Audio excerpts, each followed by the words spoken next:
pô, tem um livro na Bíblia que é sobre revelações, né? Sobre profecias e tudo mais. Que fala sobre Israel ali também, né? O povo de Israel, qualquer coisa assim. E aí tu já falou que a visão é um pouco diferente do que... Na verdade, há mais de um livro de profecia na Bíblia, mas o mais famoso é o livro do Apocalipse. Acontece que se você pegar do final do século XIX para trás, todos os teólogos, sejam eles católicos, anglicanos, protestantes, ortodoxos, nenhum dava essa interpretação que nós temos hoje de Israel como centro de toda a convulsão geral, não.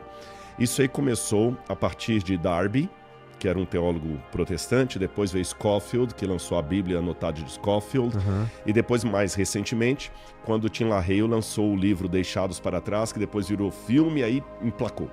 Então, essa visão centralizada em Israel como o cenário profético final, ela é muito recente na história da interpretação cristã. Repito, nem Santo Agostinho de Hipona, nem Tomás de Aquino, nem Isaac Newton, que escreveu... Sabe que Isaac Newton, além de cientista, também era teólogo. Isaac Newton gostava da Bíblia. Ele escreveu mais... porque tu me contou. Eu falei da outra vez. Ele escreveu mais de profecia do que de ciências. Então, nem Isaac Newton, nem Lutero, nem Calvino, nenhum desses grandes expoentes do cristianismo teve essa interpretação que hoje está popular em toda parte, que Israel é o centro e tudo mais. Depois do Darby e do Scofield e desse pessoal todo que eu citei, veio a Primeira Guerra Mundial, Segunda Guerra Mundial e depois da Segunda Guerra Mundial a Guerra Fria, Estados Unidos e União Soviética. E havia uma propaganda muito forte na América de demonizar a União Soviética e, por extensão, os russos, e enaltecer Israel, que estava se elevando como a única democracia legítima do Oriente Médio depois da criação do Estado em 48. Então, a partir disso, as pregações americanas, que eram muito nacionalistas e com a teologia muito voltada para o americanismo anti-Rússia, começou a colocar o anticristo vai ser um comunista, vai ser um soviético, vai vir da União Soviética. E Israel é o lugar do mundo onde terá a guerra do Armagedon, onde será Estados Unidos e Israel contra o eixo do mal, que seria a China e a antiga União Soviética, hoje Rússia. Nossa, uma maldade usar a religião para convencer as pessoas. Exatamente. E o pior é que essa mesma visão acabou sendo antissemita no final das contas. Antissemita, só para a pessoa entender, qualquer preconceito que você tenha contra os judeus é chamado de antissemitismo. E nós temos uma onda de antissemitismo. E em que sentido essa visão escatológica do fim dos tempos se torna antissemita? É porque, de acordo com essa visão, a Igreja de Cristo, que são os cristãos, será arrebatada antes da grande tribulação, e Israel que vai ficar aqui para enfrentar o anticristo. Quer dizer, quem vai se lascar enfrentando um mundo governado pelo anticristo é Israel. Os verdadeiros cristãos, aqueles que estiverem preparados, vão ser arrebatados antes. Israel que vai ser deixado para trás para penar aqui. Então, é um negócio assim que eu respeito os que pensam assim, tem muita gente que pensa assim, mas eu, Rodrigo, particularmente, eu não vejo muita base hermenêutica para interpretar desse jeito. Eu acho que, no final das contas, é o povo de Deus que vai ser salvo. Esse povo é constituído de judeus e não judeus. Deus não tem mais aquela predileção por uma nação, por um país, por uma bandeira. É um povo. Não é, Jesus falou que ia chegar o tempo em que os verdadeiros adoradores a Deus não iam adorar em Jerusalém, ou em Meca, ou Medina, ou em Aparecida do Norte, ou em qualquer lugar que seja. É em espírito e verdade. Agora, para terminar a minha resposta aqui, para não ficar muito comprida, se eu fosse um cético, uma pergunta que eu faria é o seguinte: tá, mas falar de guerra como Apocalipse, pô, chega desse negócio. Guerra tem desde que o mundo é mundo. Fome tem desde que o mundo é mundo. Essas coisas, falar que setembro do fim, né? Já tem guerra na época de Nabucodonosor. Por que a guerra, agora que está acontecendo no Oriente Médio, é mais sinal do fim dos tempos do que a guerra que aconteceu quando Nabucodonosor foi atacar o faraó Neco em 609 a.C. 609 a.C., o Apocalipse, o livro já estava escrito? Não, foi 600 anos depois que foi escrito. Que eu sei que alguém pode perguntar assim, que alguém, uma vez que eu falei isso numa live, me falou assim: não, mas é porque hoje a guerra é contra Israel. Naquela época não era, era contra Israel. Tanto é que Nabucodonosor veio e destruiu o templo em Jerusalém. Mas nem tinha profecia ainda nessa época? Já tinha outra. Não de Apocalipse. Mas mesmo depois do Apocalipse, assim, eu acho que a profecia tem que ser um negócio mais específico, senão muito Também acho. É igual falar assim, olha, Deus está me mostrando, Igor, que tem alguém assistindo a gente nesse momento que está com um problema financeiro muito sério na sua vida. Pelo amor de Deus, todo né? mundo, sabe? Agora, tem um detalhe no Apocalipse que muita gente passa batido e não presta atenção. O que diferencia as guerras, as catástrofes e tudo mais do Apocalipse é o fenômeno universal, global. Literalmente global. O Apocalipse, se você ler Apocalipse 13, que fala da besta, e o 12 e o 14, fala de eventos que seriam literalmente mundiais. Não vai poder comprar nem vender, senão aquele que tem a marca da besta e o número do seu nome. Todo mundo, exceto o povo de Deus, vai aceitar a marca da besta. Então é uma coisa global. Pela primeira vez na história, desde a fundação da civilização na Suméria, desde o 4º milênio antes de Cristo, até o século XXI, pela primeira vez na história nós estamos vendo eventos que realmente são globais, no sentido literal, a partir do Covid para cá. Antes do Covid você não teve nenhum evento global no mundo, desde a civilização até o Covid. Hoje nós temos eventos mundiais, hoje está se falando de uma governança mundial, hoje está se falando de uma economia mundial, hoje está se falando de uma guerra que pode pela primeira vez ser mundial, que o mundo inteiro vai ser afetado. Hoje a gente fala de uma pandemia que de fato é mundial e não apenas simbolicamente. Entendi. Bom, isso tem a ver com aquelas histórias que minha mãe me contava da nova ordem mundial. Sim, que sua mãe te contava e ela estava certa, que sua mãe devia ter alguma base bíblica ou cultura bíblica por detrás da fala dela. Só que há 30 anos atrás a gente só sabia o seguinte, que ia vir uma governança mundial. Aliás, nem a palavra governança era usada a palavra governo. Hoje a gente distingue governo de governança. E que haveria de um anticristo e que o mundo inteiro ia estar assim, mas ninguém sabia como é que isso ia ser. Pelo contrário, essa mesma conversa nossa, eu nem lembro qual foi a primeira vez que eu vi no Flow, mas foi antes do Covid. Foi antes do Covid. Essa mesma conversa antes do Covid poderia me dar alguns checkmate que eu iria ficar assim, olha, não sei como. Quer ver um checkmate que ia dar? Gente, mas não tem como o mundo inteiro estar envolvido num mesmo drama. Entendi. O Covid mostrou que Total. tem. E pessoas do mais diferente. O que votou no Bolsonaro teve que usar máscara. Quem votou no Lula teve que usar máscara. Quem era palestino teve que usar máscara. Quem é israelense teve que usar máscara. Quem é Trump tinha que usar máscara. Quem foi Biden tinha que usar máscara. Então, quer dizer, quem é flamenguista usava máscara. O Fluminense também. Quer dizer, não tem esse negócio partidário. Então, existem coisas que estão acima do que você quer, do que você acha, do que você defende. Essas coisas vão obrigar o mundo a se unir. E fora da Bíblia tem muitos especialistas falando nisso. Se o mundo não tiver uma união global, econômica, as bolsas de valores vão quebrar em 20 anos. Ou menos. As projeções antes eram para 2050. Mas há alguns economistas que estão trazendo a coisa para mais perto. Não estou marcando data para a volta de Jesus. Eu não posso fazer isso. Mas é curioso que o cenário que o Apocalipse apresenta está muito parecido com este agora. Então vamos dizer que o mundo é uma pessoa cardíaca com dor no lado esquerdo do peito. Pode ser um ataque ou pode ser apenas gases. Mas quem está na dúvida, eu vou ficar de olho.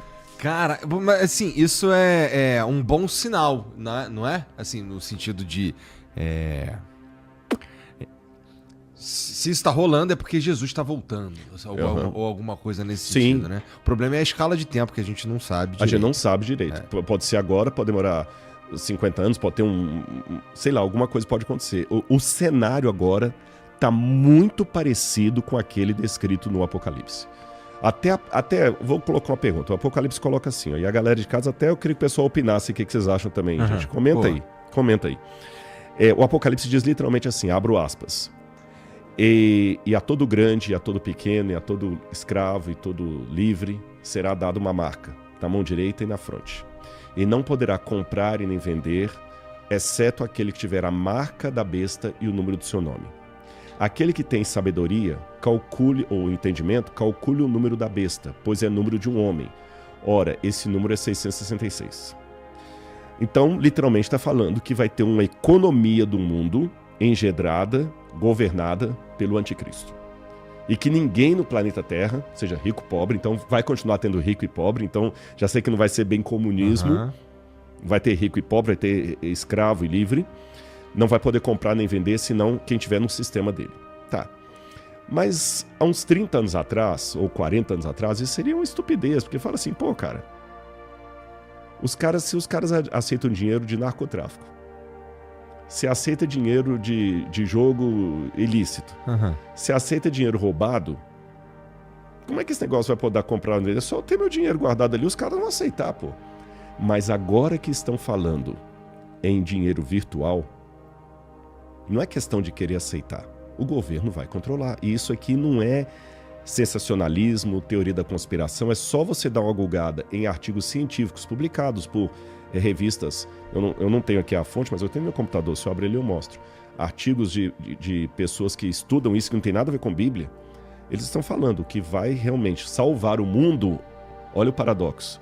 É a mesma coisa que vai nos tirar a liberdade. É paradoxal isso. O que vai nos dar liberdade é o que vai nos privar da liberdade. Faz sentido, na verdade, assim, que quanto mais para você ser seguro, assim, numa grande cidade como São Paulo, tu tem que aceitar umas câmeras. Vai ter que aceitar um Big Brother, é o 1984. Você entendeu? Já Oliver acontece Wells. em lugares. É o Oliver Wells. É o grande irmão. É o grande irmão que depois virou até... não sei se é coincidência, mas dizem que é o protótipo do Big Brother, né? Todo mundo te vigiando, é o grande irmão. Então, realmente, você vai ter que aceitar que tem câmera, ou vai ter em pouco tempo câmera. Já está chegando no Brasil, inclusive, algumas para fazer a visão da Iris, que ela vai olhar o seu rosto onde você quiser. Para o cara que tem um amante, vai ser uma desgraça, porque vai saber. Mas, por outro lado, pensa que vai ter a segurança. Onde suas filhas estiverem, a câmera vai mostrar que ela passou por ali, que ela está... E vai controlar também todo mundo. Porque se o governo fala assim, o dinheiro está aqui e eu vou te falar como é que você deve gastar, cara... Pois é. Levantar contra um sistema desse não vai ser fácil, não. Nossa, tomara que... Putz, mas aí o que eu ia falar aqui, tu ia ficar chateado, cara. Não. Tomara que... Demore muito? Ou que esteja errado, que não esteja acontecendo. Por um lado, tá caminhando para isso. Eu vou deixar a profecia um pouquinho de lado, vamos deixar a Bíblia um pouco de lado. Se eu deixar a Bíblia de lado e as minhas convicções religiosas, cristãs, eu vou dizer o seguinte, tem que ser isso. Senão o mundo não tem salvação. Lembre-se, eu estou deixando de lado. Estou analisando apenas com os artigos que eu tenho lido, dos economistas, gente que pesquisa o que eu não pesquiso. Porque assim, tem uma coisa que você falou que faz muito sentido mesmo, que antes da pandemia, tinha um argumento, assim, a gente não sabe, a gente ainda não tinha visto no mundo globalizado um evento como esse, uma pandemia, com as pessoas vendo o que está acontecendo em tempo real no mundo inteiro e afetando todo mundo em tempo real. Afetando todo mundo em tempo real. Tá, assim, eu tô passando um sufoco aqui e vendo que o cara tá passando sufoco lá do outro lado do planeta e ninguém sabe direito o que fazer e tal, todo mundo... Enfim, aí a gente tinha um motivo para se unir de certa forma, né? Beleza. Agora a gente sabe que isso existe, sabe? O governo, e eu vou chamar de governo mundial, sabe que isso existe, né? Então, assim, agora...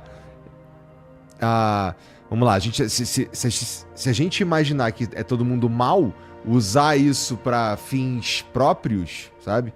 E, sei lá, criar uma... Mas isso daí é um pouco de teoria da conspiração também. Parece teoria da conspiração, mas não é não. Mas pode continuar seu raciocínio que eu te cortei. Porque assim, se não... por outro lado, estaremos preparados para um novo evento como esse, que precisa que nos unamos como humanidade, vai? Também é tentador o pensamento de que, e se a gente já se unisse logo? E fosse todo mundo é um blocão e não sei o quê, e aí cada um, sei lá, explora da melhor maneira os territórios do planeta e tudo mais, parece... Só que o problema para isso é que a gente ia precisar que todo ser humano fosse pelo menos Gandhi, né? Exatamente. Agora você tocou no ponto. É utopia. O pior que a maioria de nós não somos Gandhi. A maioria de nós somos Hitler.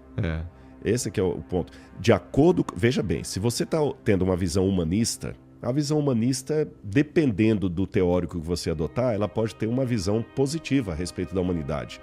Tanto é que quando Augusto Comte começou com o progressismo Augusto Comte via a ciência como sendo a libertadora. Agora chega, a Idade Média era classificada por esses autores, H.G. Wells, todo esse pessoal aí do passado, a Idade Média era chamada de Idade das Trevas, porque era a idade da religião, da hegemonia em torno de Deus, teocêntrica e tudo mais e tal. Quando a modernidade começou, aí vem Augusto Comte, Stuart Mill com método científico e tudo mais. Não, agora chega, não precisa mais de Deus nem de Bíblia. Charles Darwin já mostrou que o ser humano vem de primatas que foram evoluindo e tudo mais. Depois, agora mais recente do século XX, aí vem o Freud e da psicanálise. Então, na verdade, não existe pecado, existe uma pulsão reprimida e tudo mais e tal.